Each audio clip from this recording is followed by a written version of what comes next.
Namaste everyone. Welcome to the Advaita Vedanta Satsang House. The ongoing sessions are on Bhagavad Gita offered by Bindoji.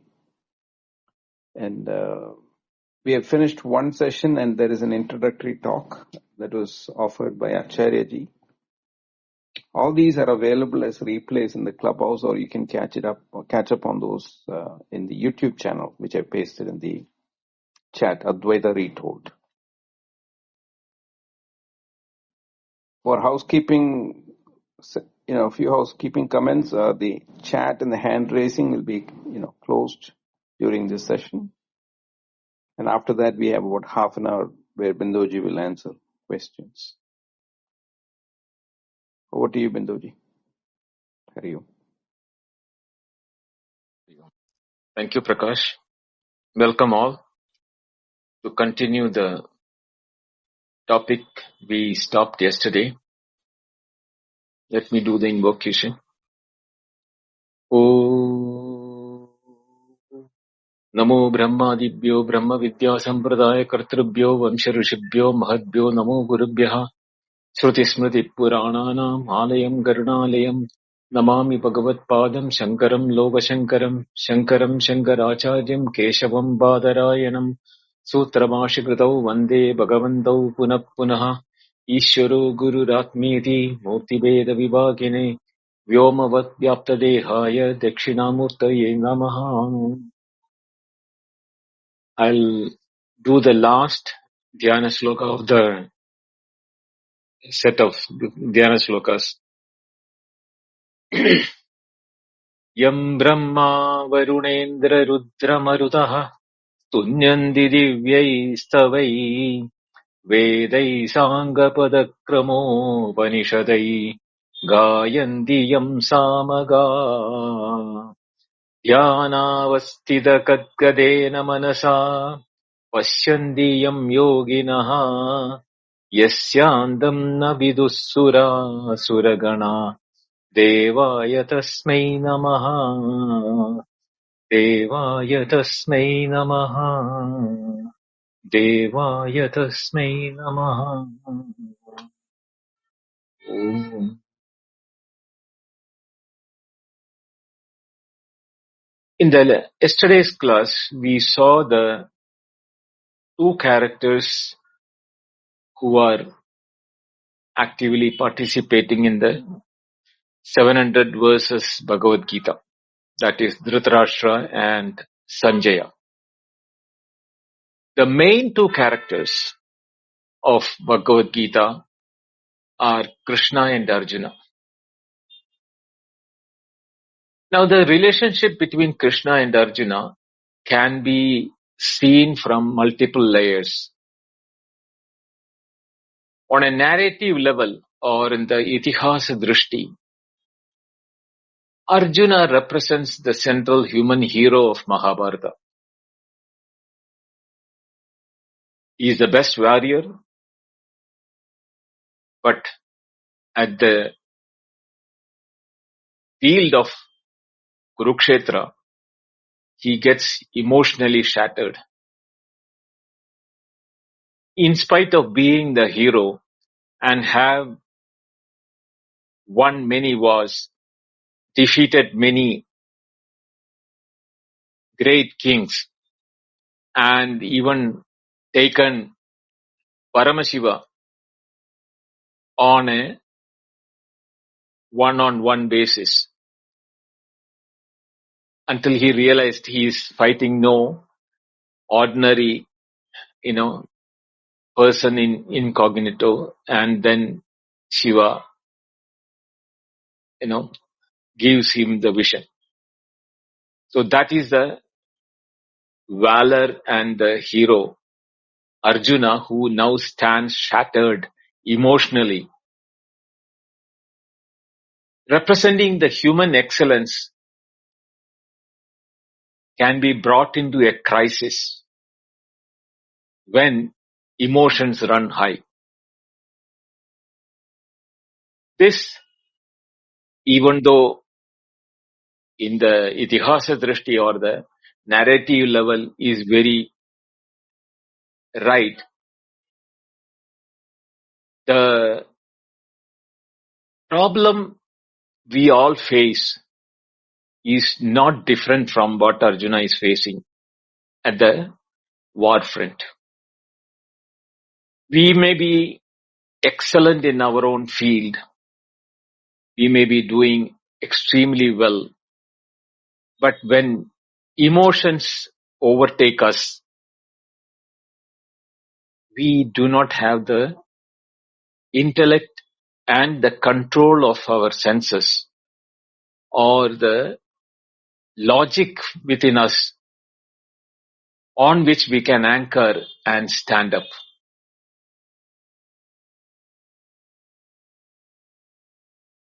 Whereas Krishna has been with Arjuna right from childhood onwards. Arjuna's mother Kunti is the auntie of Sri Krishna, and they are related.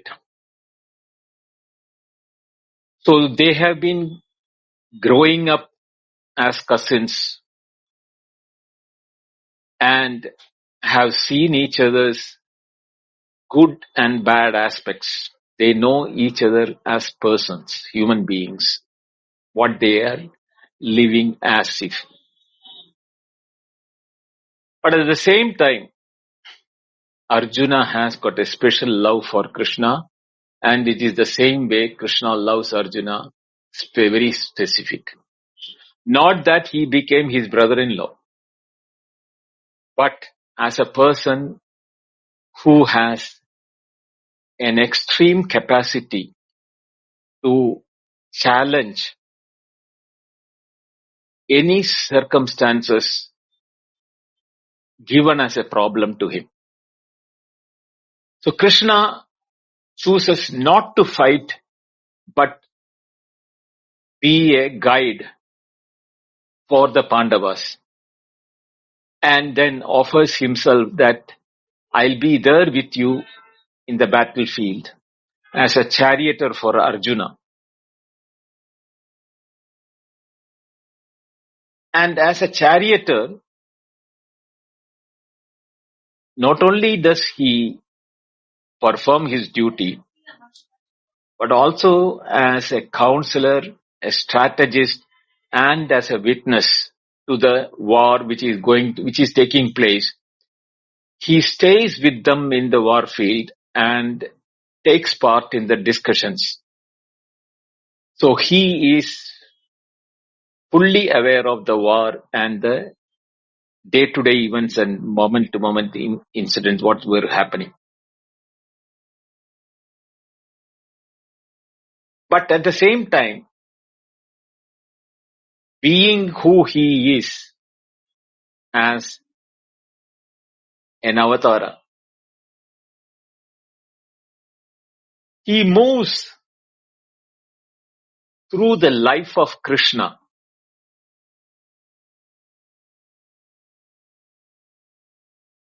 All the events in the war and even before, he has shown the extreme capability of moving or involving in all events without being bound by them. The verse which he tells Arjuna in the Bhagavad Gita, that you should live like a lotus leaf in water, Padma Patram Ambasa. And he demonstrated that even when his parents were in the jail by his uncle Kamsa, later,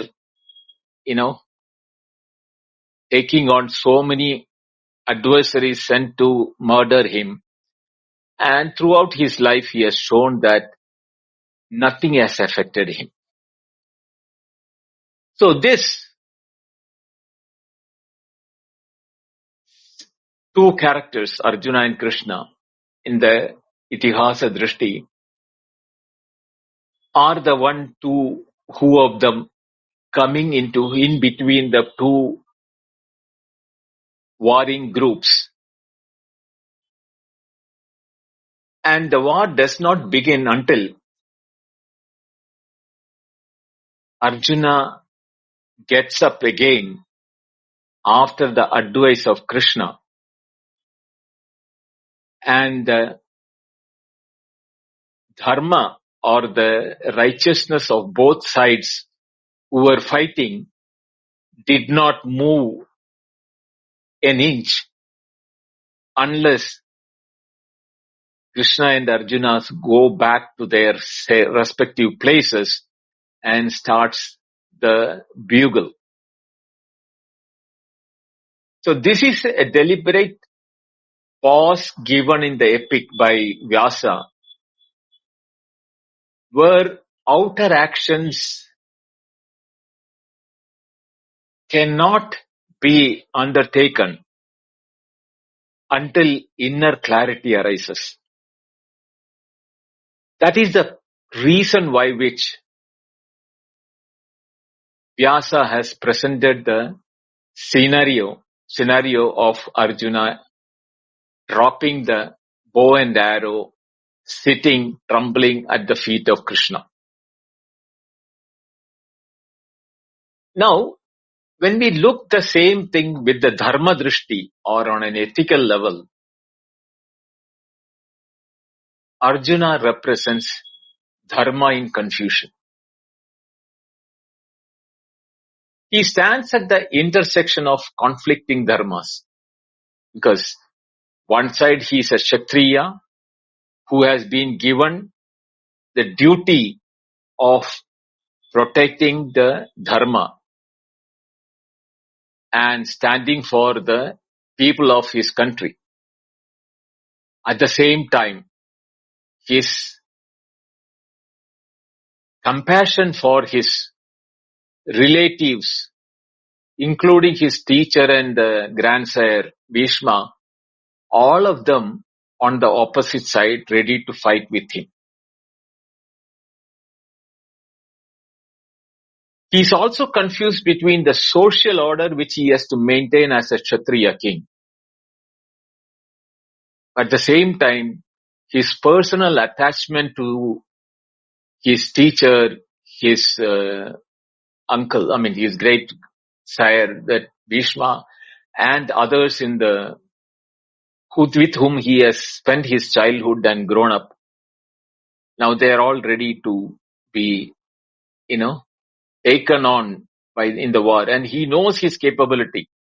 He has the courage and he has the know-how to defeat them, which means that he will be sending them all to the mouth of death,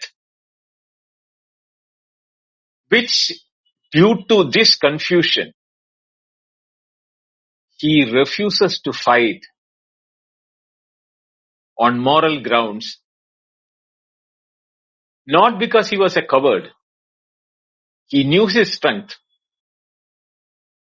So, on the moral grounds that why should I kill my kith and kin, the teacher and the great-grandfather type Bhishma. While Arjuna is a confused person in the dharma in confusion, Krishna represents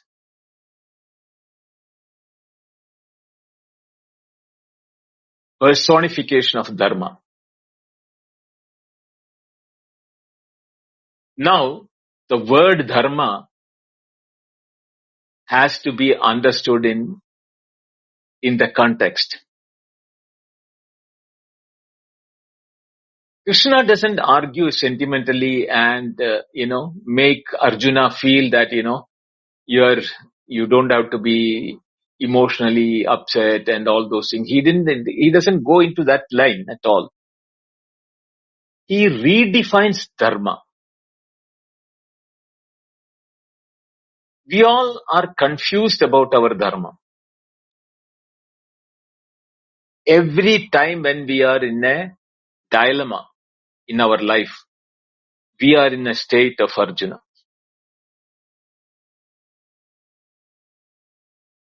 And we need somebody to guide us. Bhagavad Gita study is the purpose with which we are doing is to save us from the situations of dilemma we face in our life later. Whatever has happened, nothing can be undone about it. But at least after having studied the Bhagavad Gita, we should not be in a state of dilemma. So when he redefined the dharma, Krishna redefining the dharma is that it is not rule following. See, this is very clear to be understood. Rules are guidance, but following rules doesn't make you dharmic. Then what is dharmic? Action aligned with the reality or the tattva, the truth. When the truth is your guiding factor, that action automatically will become dharmic or as per dharma. You are right. That is why he said that, no? Karmanye vyadhikaraste ma phaleshu kadachana karmarmalabhuturku mate sangastva karmani. That we'll see in the 247 when we deal that particular verse. Your right is to action alone, not to the fruits. If we are keeping the truth as our beacon for life, we will not be worried about the outcome.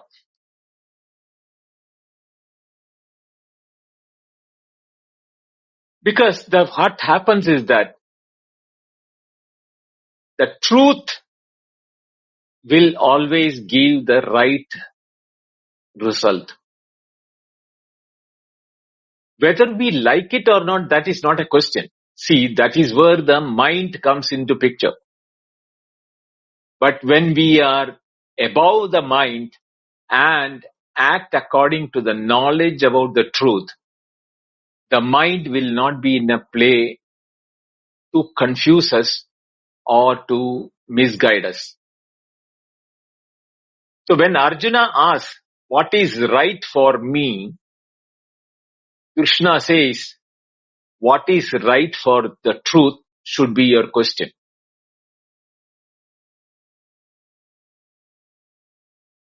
But when we come to the psychological level, from the itihasa drishti, dharma drishti, now we are coming to adhyatma drishti. That is at our personal and the psychological level. Arjuna gets picturized as a fragmented individual, overwhelmed by grief, fear, identity, attachment, and speaks like a human being under the existential pressure. He is thinking, why should I leave? Let me go for sannyasa. I see no good in killing my own people. And he names the crisis as the most people suppress. When we are in an existential crisis, we suppress our, knowledge. We suppress our knowledge and we get carried away or overwhelmed by the grief and identity, etc. At a psychological level, we are a shattered person when we are challenged with situation of this nature in our life. It is at this juncture, Krishna assumes the role of Jagat Guru. Jagataha Guru, Jagat Guru. He is the teacher for the whole world or the whole humanity. Because humanity is never away from a crisis. All the time, every time in the world, there is crisis, calamity happening. And how we can surmount this calamity or crisis when we get shattered by the, grief, attachment, etc. He is demonstrating that. Knowing very well that he is going to be the charioteer sitting in front of Arjuna, were any arrow or a spade or anything which is being thrown at Arjuna, he is in the front of that. Before it goes to Arjuna, it has to cross Krishna as a charioteer, then only it can hit Arjuna. Knowing very well that he is taken a role of that nature,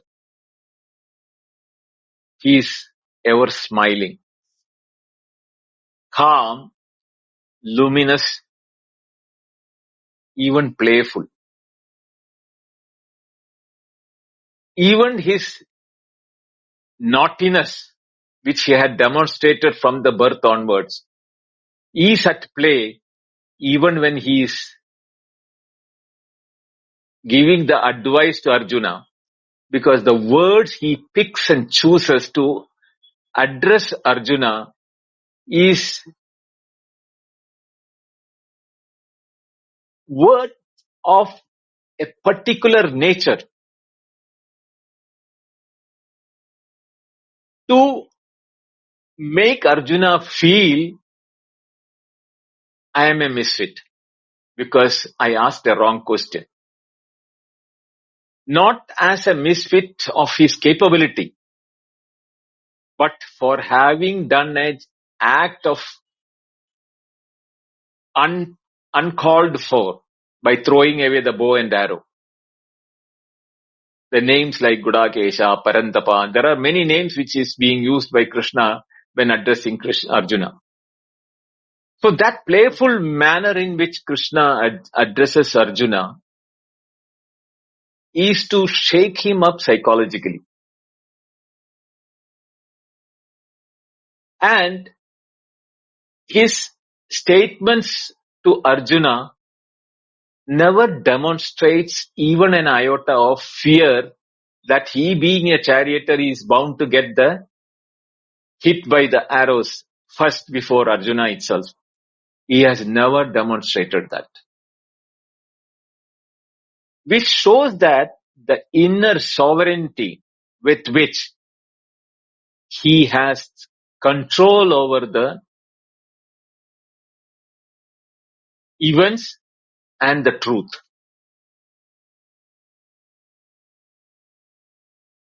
Therefore, when Krishna is speaking to Arjuna, he doesn't speak to Arjuna as a philosopher speaking to another philosopher. Even though Arjuna and he have studied together, they know both the same, study together in the means simultaneous, similar time.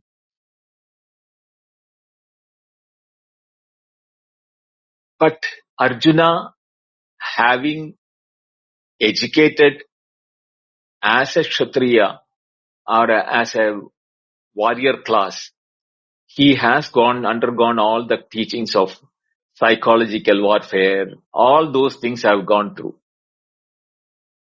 And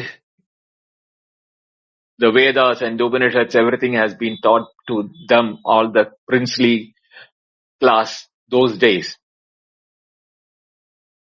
So, Krishna didn't speak to Arjuna as a philosopher. Knowing that Arjuna has now a caricature of broken man or psychologically shattered human being.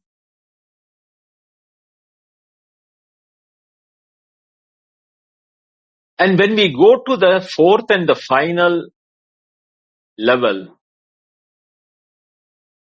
it is the yoga drishti on the spiritual level.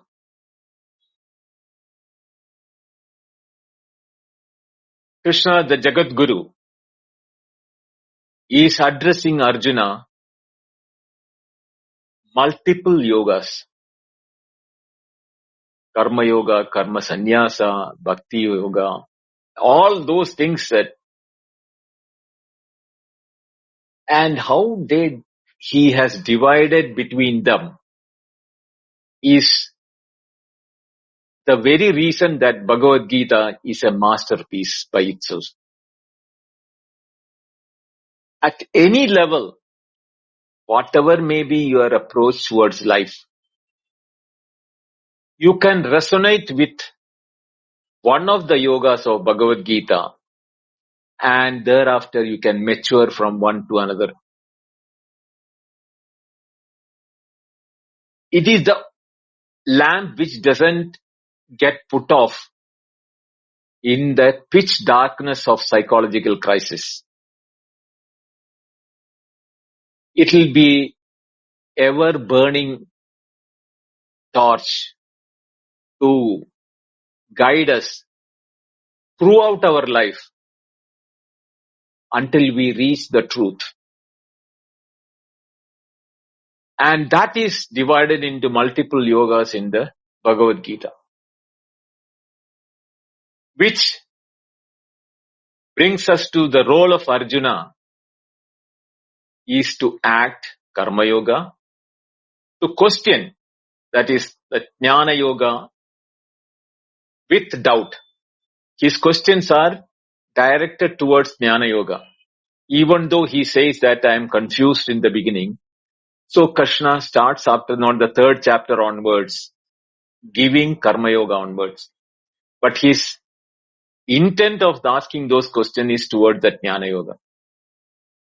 And he is also surrendering himself at the feet of Krishna, who is his buddy, without any ego, as a disciple approaching a guru, which shows that the bhakti or the devotion in its human form when Arjuna presents himself under the feet of Krishna. And Krishna's role is to reveal the nature of the truth, which is the imperishable self. Nahanyade hanyamane sharire. Then he also shows his Vishwarupam by the cosmic order. And then from 13th chapter onwards, he shows that Kshetrajnam, that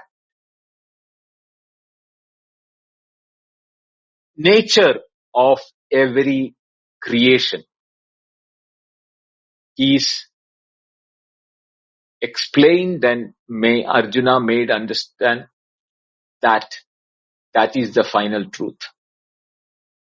To such an extent that at the end of the 18th chapter towards that, Arjuna says, Nashto moha, I was deluded, now I have lost my delusion. Smritir labdhva, I have got back my logic and intellect. And that shows that a teacher's job as a Jagat Guru, Krishna was successful in making Arjuna shed his despondency, which he begins with, to get up and get ready for the war from the point of view of Dharma. That is why it is called Dharma Kshetre Kurukshetre. So the war was for Dharma. It's a dharmic war. Not for achieving the kingdom or defeating his cousins or anything that. To re-establish the lost values and moral ethics in the society was the purpose for the war. So he is not a mere teacher, Krishna here. He is teaching the content in such a way that He tells that I am the source of all, and from me everything proceeds. In the 10th chapter, when he says about that,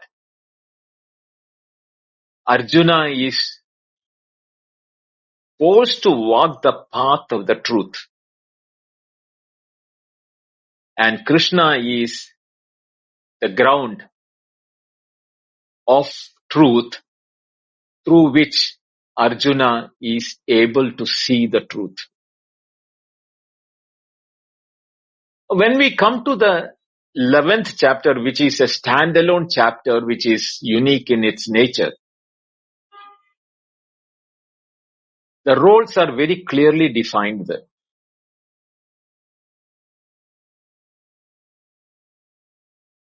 Arjuna is the only one who is able to see. Of course, Sanjaya sees it remotely. Why does Arjuna see it?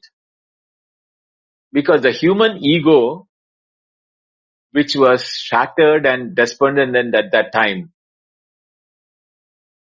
must collapse and should be not having any strength to hold on to the ego before the cosmic truth is divulged by Krishna. The vision is terrifying and not a very consoling one. When we say that Vishwarupa means it must be all, glory of God. No. It was the most terrifying vision which Arjuna saw it in the 11th chapter. And in the entire lifespan of Krishna, this aspect of the Vishwarupa is shown only once to Arjuna.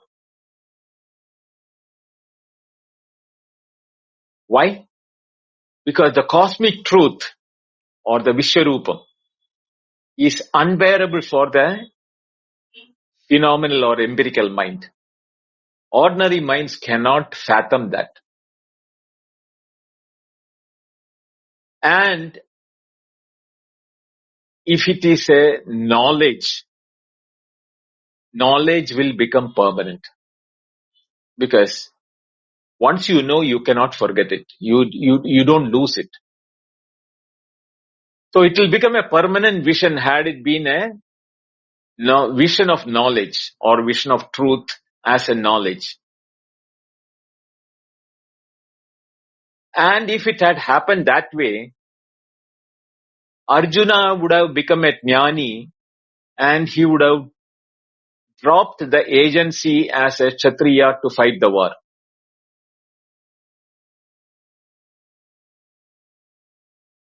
And that is why Vyasa wrote it as a Vishwarupa Darshana and not as a Brahma Darshana.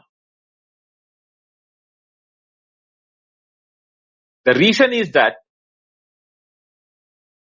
Arjuna sees the Ishvara Bhava,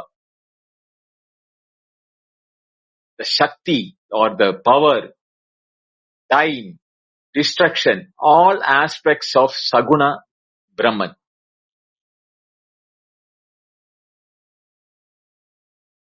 If it had been Brahma Darshana, it would have been a Nirguna Brahman. And there is no Darshana there.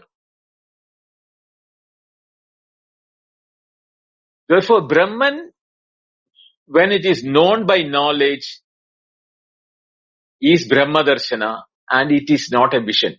And nobody can have a vision of Brahman. That is why in the Brihadaranya Upanishad, Vijñātāram mare kena vijaniyāt. That question comes. But when the Vishwarupa is being demonstrated by Krishna, the Saguna aspect of Brahman, from where the Srishti Sthiti Laya, creation, sustenance and dissolution takes place, he has understood that the one who is giving me the advice, giving me the guidance, is not an ordinary human being, which he was thinking till then that he was calling me my dear friend or like friend and all sorts of names he were calling because they were friends. That shakes up Arjuna to such an extent that he returns to action. No more has Arjuna undertook this vision. Had it been a Brahma Darshana, he should have entered into a state of samadhi or, remained in that samadhi forever.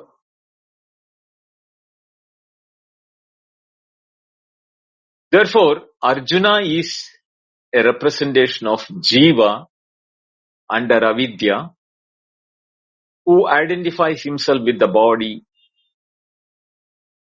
emotion, feelings, role, grief, etc. Yet qualified for the knowledge because he recognizes his ignorance. He is aware of his ignorance. Therefore, he is an apt student.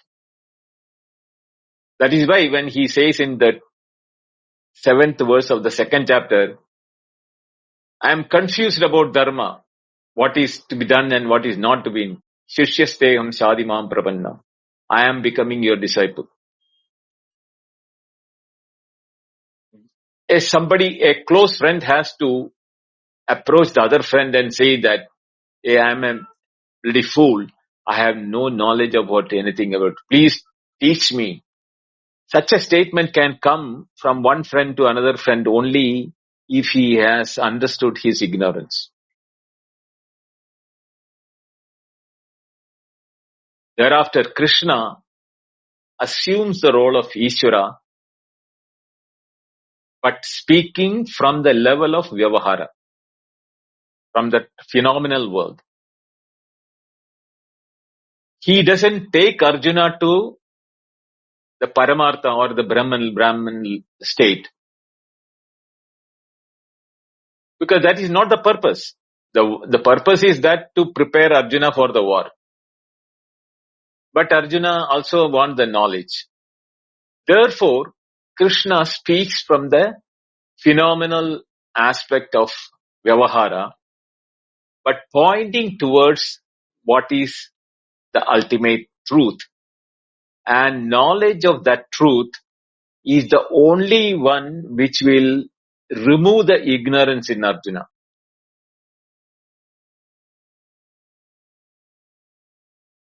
Therefore, the statements of Krishna has action, devotion, meditation, each of them are yogas,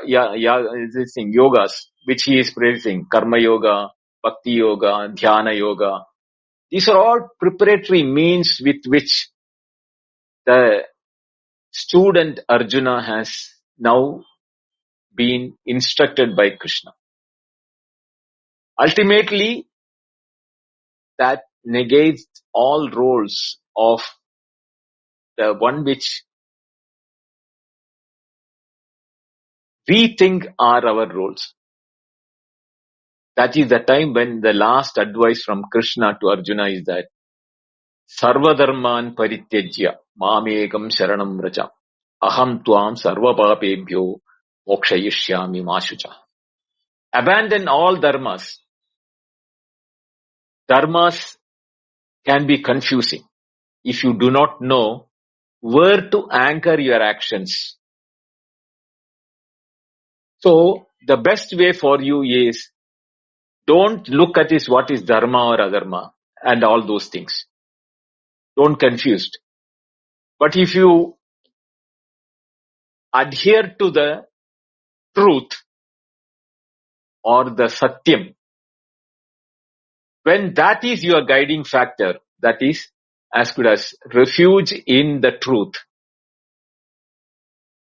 Whatever I do, I'll do for the truth purpose. Whether it is dharma or dharma, I don't know. But I will do that for the purpose of the truth for which I am living. That is why that verse mantra says that Sarva Dharman Parityajya Mam Ekam Sharanam Vraja. Ekam Mam. There is only one self in all of us.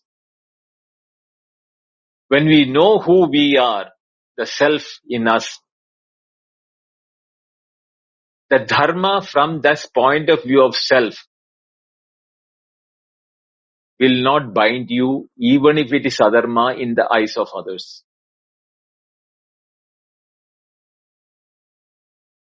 That is why Krishna does not bind Arjuna to action eternally. He is not telling him to do that action always. When he said that sarvadharman parityajya, he is giving the freedom to Arjuna not to be the author of actions, but an instrument of action. Nimitta matram bhava savyasajin. Therefore, the action will purify when knowledge liberates the individual who is aligned to the truth. And if we have to take the Advaitic route, at the highest level, Arjuna is not separate from Krishna. Then what is this in the Bhagavad Gita? What is happening? It is a dialogue between the consciousness instructing the mind which is in the delusion. The body, etc., the sense organs are all instruments for it, like the chariot, which is being explained in this one. In the end, Arjuna says that my delusion is destroyed. He didn't say I have become divine. He knew that Kshetrajñam chabhimam viddhi sarva kshetreshu bharata. All those things, instruments, Krishna, no, which instructed him, he could have said, I am also divine. Krishna, you are divine, I am also divine. Arjuna didn't say that. He said, my delusion has been destroyed. And he said, I will act according to your word.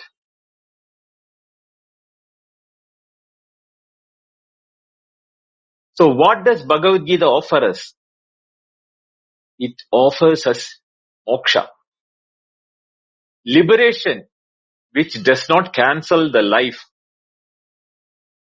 but liberates the life from the limitations. It gives us clarification as to how the participation has to be done. That is how the two characters, Krishna and Arjuna, has been depicted by Vyasa in the Bhagavad Gita.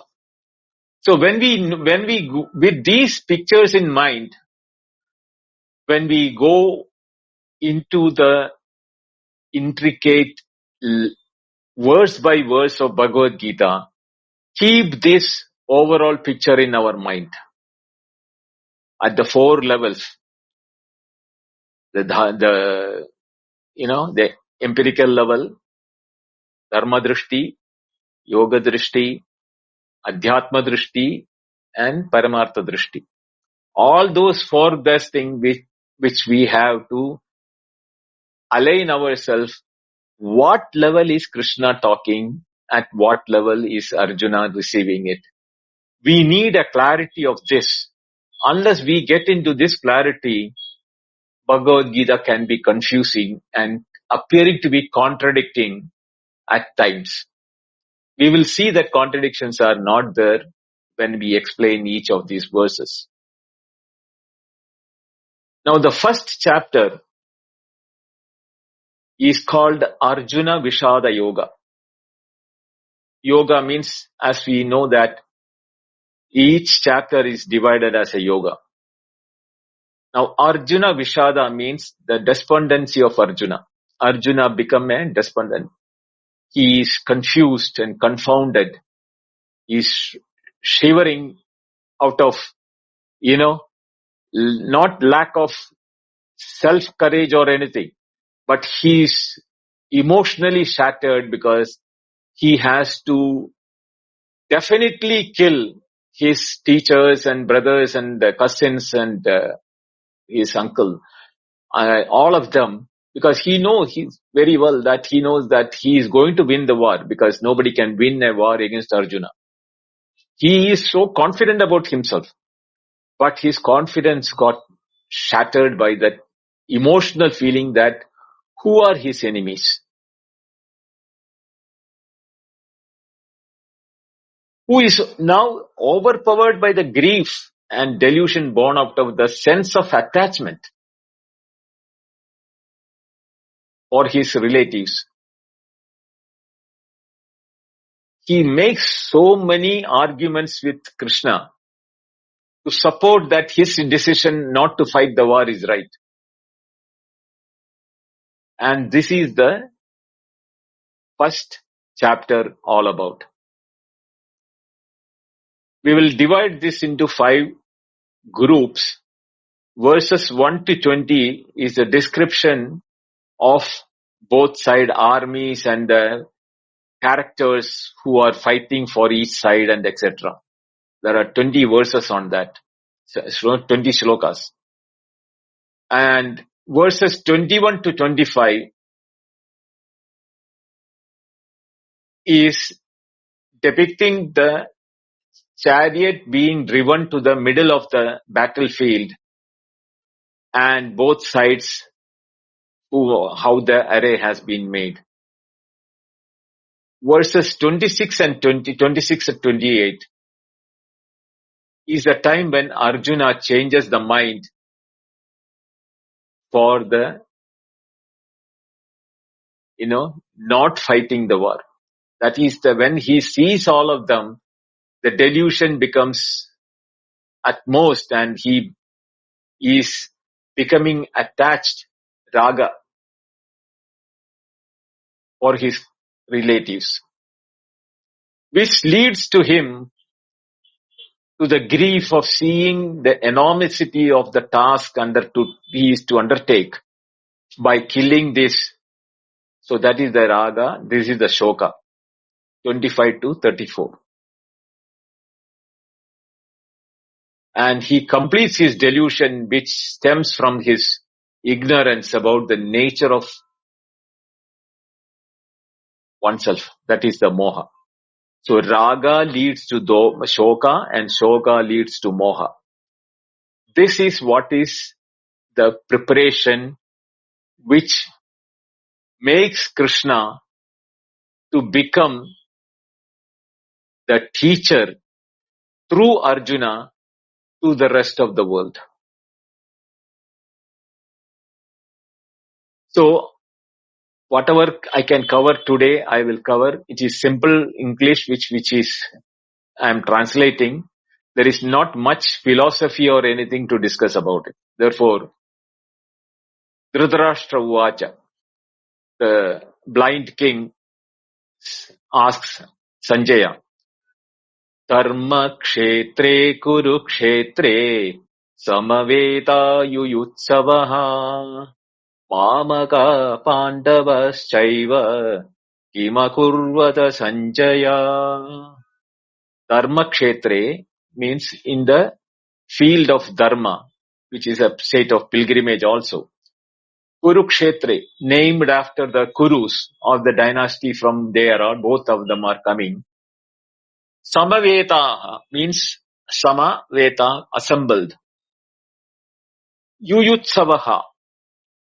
Yuyutsu means yuddham kartum ichhita. That is eager to fight. Mamaka, my children. Dhritarashtra is asking, my children. Pandavaha, the sons of Pandu. Cha eva means certainly. Kim akurvata. What did they do? O Sanjaya. So Sanjaya starts answering it.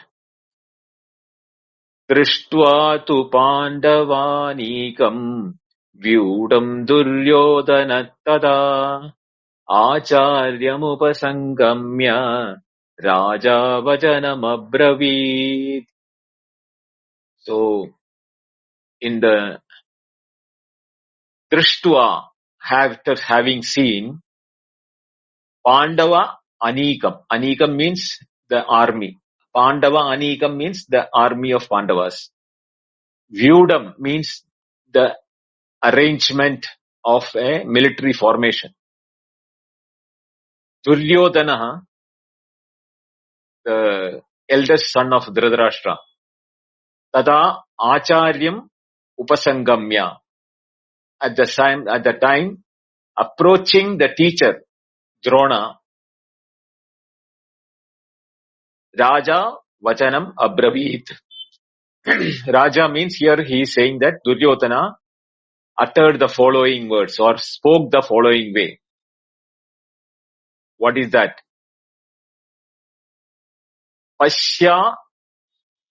Pashyetam panduputranam acharya mahatim chamum vyudham drupata putrena tava shishyena dhimata. Pashya, behold, or look, see. Etam panduputranam. Look at these sons of Pandu, or teacher, Acharya. Mahatim chamum vyudham. The great military force arranged by the Panduputras. Drupata putrena. The son of Drupata. Draupadi is the daughter. Drupata is the son. The son of Drupata is Drishtadyumna. So, he is also your disciple, Drona's disciple. See, there is a story behind this. See, Drona and Drupata studied together. One is a Kshatriya, other is a Brahmana. Drona is a Brahmana. But they studied under the same teacher. After the teaching is over, they go to their respective places. The Drupata becomes the king of the kingdom where his father was ruling. And Drona, because of he has no wealth or rich being a Brahmana, he goes to Drupada's kingdom and to the palace and asks for help. So Drupada, by the time he was young and then very egoistic about his wealth and the kingdom and all, he looked down upon Drona, saying that beggarly person who has just because he has studied with me, he is coming now and asking the thing. So he tells his people to drive away Drona. So Drona was ridiculed and made fun of and sent out of Drupada's palace. So Drona has a vengeance against Drupada. Then he goes back and from the Hastinapura, he takes Kauravas and all those people as his students, and he becomes the teacher for the Pandavas and the Kauravas. So knowing very well that he is teaching for the Kauravas and Pandavas, Drupada also sends his son Drishtadyumna to Drona for teaching. Actually, in ordinary this situation, Drona need not have taken him as a student. But he had taught Drishtadyumna also equally adept, similar to the Pandavas and Kauravas. And he has now a indebted father in Drupada for having taught his son. Now the story will be going further where he will be making use of it for his benefit once later in their life.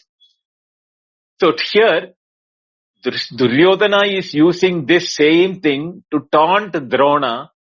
See, those days when we were studying, you were teaching Drishadumna also in your own school. Now see, he is on the side of the Pandavas and has arrayed the army in a formation befitting your arrangement which you have done for us. So it was a taunting statement from Duryodhana to Drona. That is why your talented disciple, Dhimata Shishyena, Drupada Putrena, Tava, means you are, well, there was a taunt in that statement. And then next verse is, Atra Shura Maheshwasa Bhimarjuna Samayudhi Yuyudhana Viradascha Drupada Cha Mahan Rataha. Atra, here, Shuraha means heroes. Mahat Ishwasaha, mighty bowmen. They're all, Ishu means bow and arrow. So, Mahat, they're all mighty by that. Bhima Arjuna, equal to Bhima and Arjuna in military prowess. That is Yudhi in military. Yuyudhana,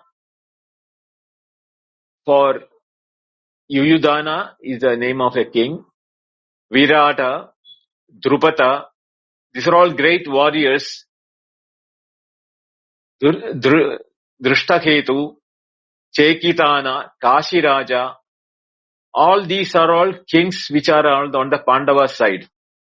Cha Viryavan, then Kundiboja, Purujit, Cha Shaibya, also the best among the men, Narapungavaha, who is that Yudamanyu and Uttamauja.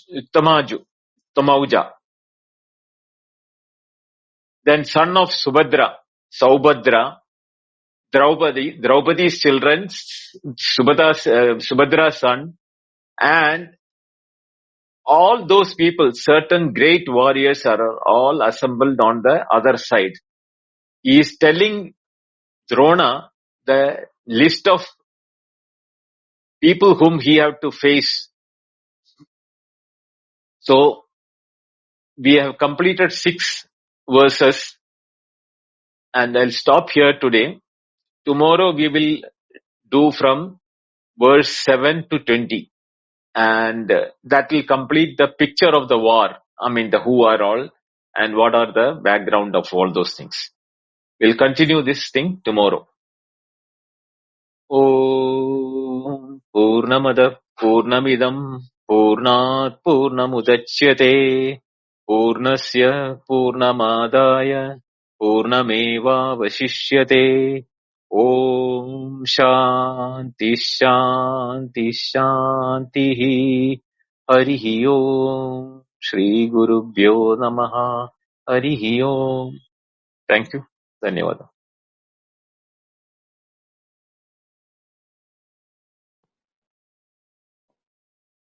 Thank you, Binduji. Again, a deep immersion into the different characters in the Gita. I've opened the hand raising and the chat. If there's any follow-up discussion, Binduji will be here for about half an hour or so.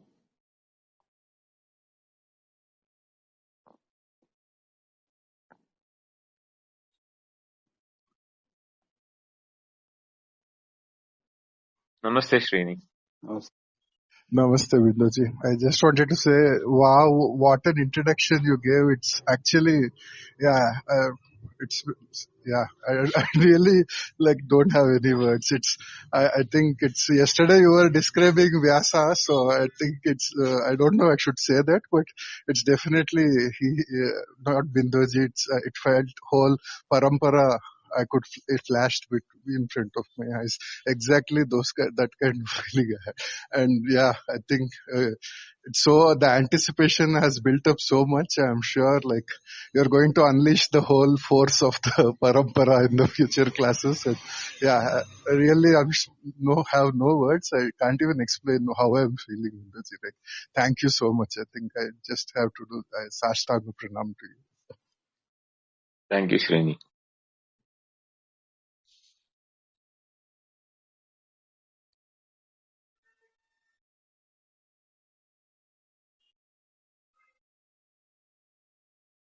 Prasad, I've invited you up, but I don't know, your hand is raised. But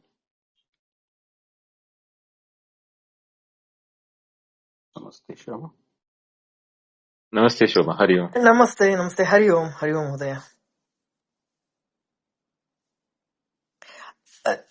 Just, yes, as Srini said, and looking forward to the remaining chapters. I don't have a question. Thank you.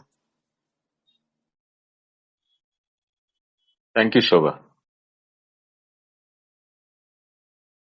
Namaste, Harishanji. That's it. Uh, so Namaste. I think it's a wonderful beginning all the way.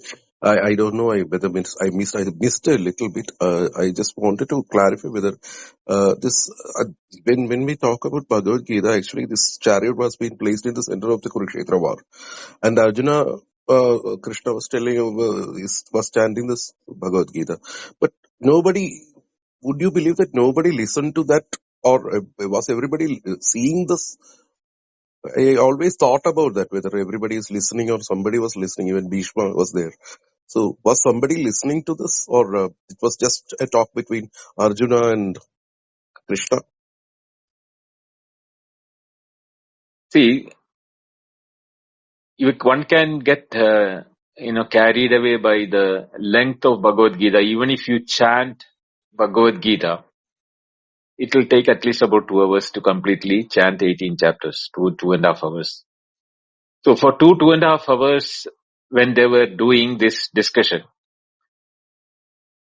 others were standing quiet because the bugle, that Shankar, that Pajajanyam has not been blown, or the Yudhishthira has not done the,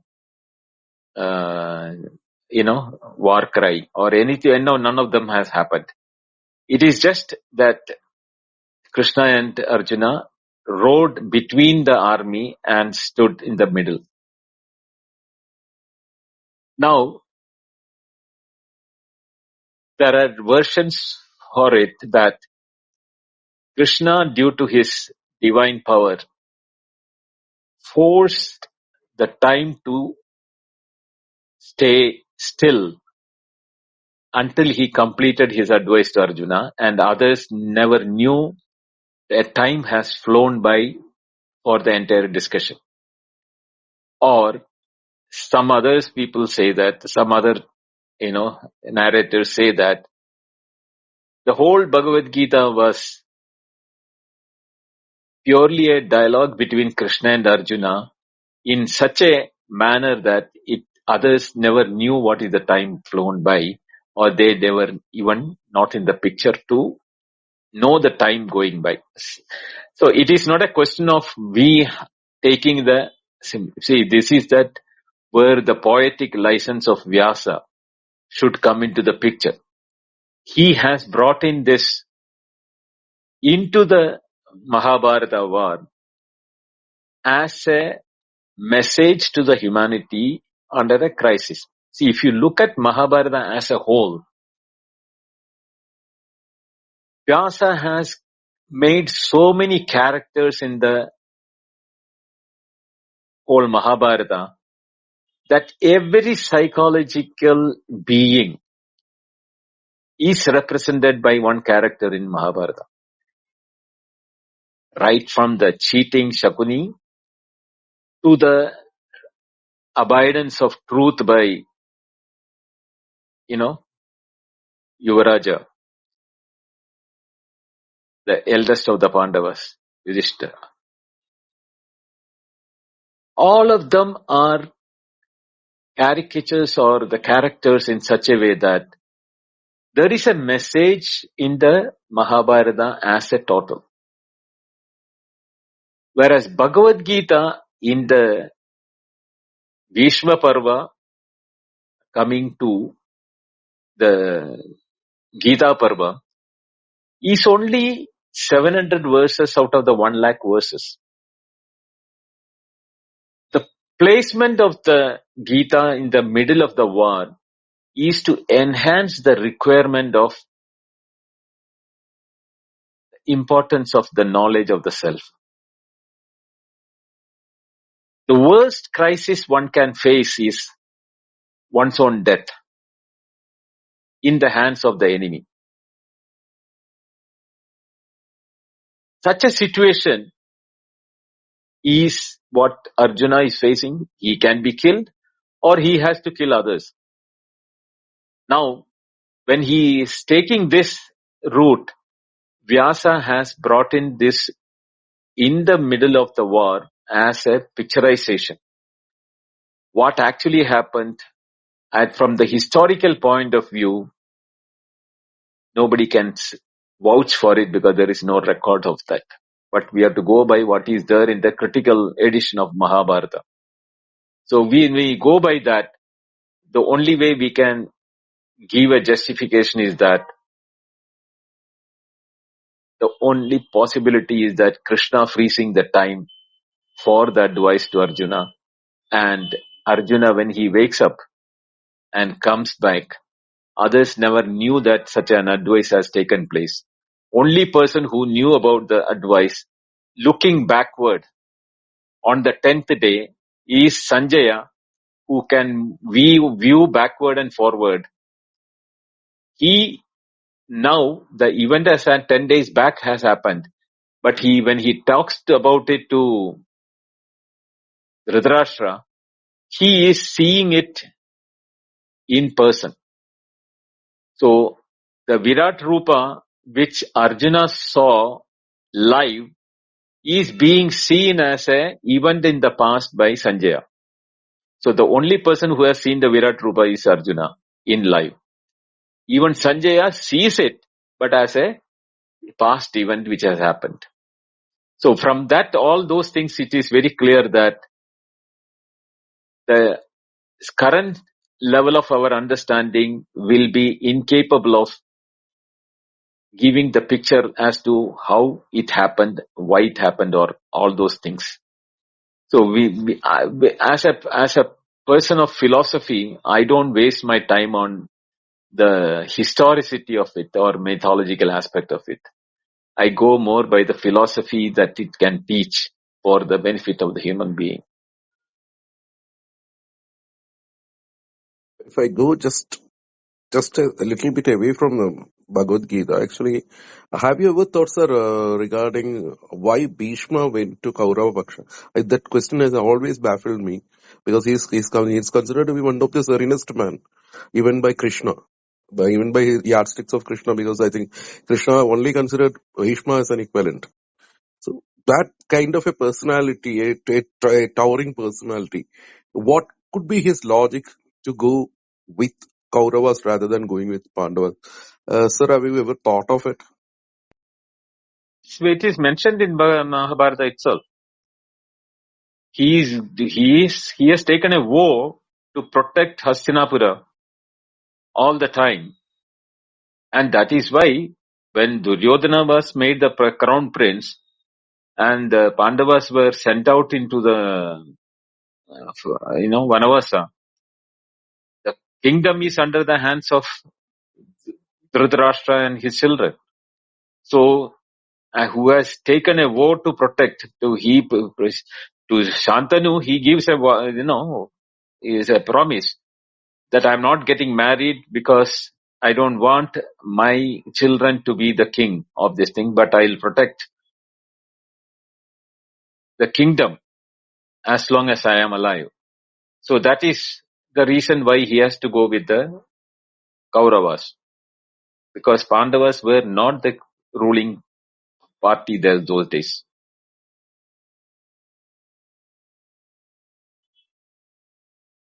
I think, Prakash, then we'll continue tomorrow. Okay, Binduji, I think that's no more questions. So thanks everyone for attending the second class of Bhagavad Gita. Tomorrow we'll follow up with the third class. And as I mentioned earlier, the replays are available on Clubhouse, or you can go to Advaita Retold channel and listen to the replays or the earlier sessions. Thank you very much, Bindoji, for offering us this deep manana into Bhagavad Gita. Hari Om. Thank you, Prakash. Thank you, Srini, Shobha, Hari Krishna ji, and all of you who attended. We'll continue our 7th sloka onwards on tomorrow. Hari Thank you, Om. Bindoji. Namaste. Namaste. Hari Om. Namaste. Hari Om. Good night. Hari Om.